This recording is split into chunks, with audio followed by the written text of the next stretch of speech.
couture anglaise est une finition haut de gamme pour les vêtements et fortement utilisée en industrie lors de l'assemblage de voiles ou autres matières transparentes.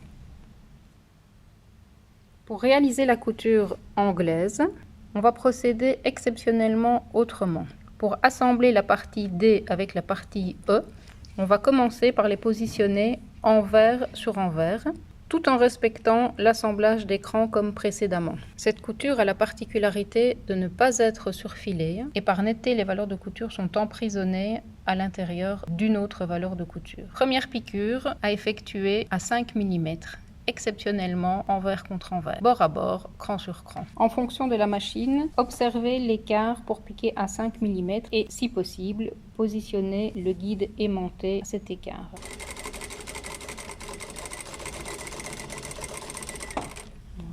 Une fois la première piqûre à 5 mm effectuée, repositionnez comme d'habitude le tissu endroit sur endroit.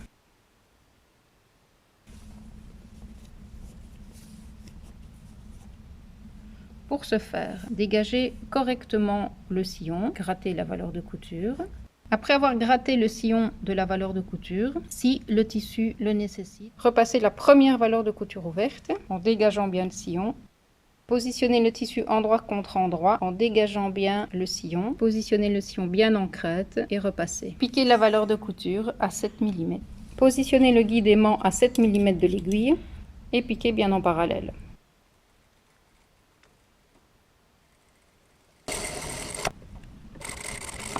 Contrôlez sur l'endroit qu'aucun fil ne sorte de la valeur de couture et que la valeur de couture elle-même soit totalement emprisonnée.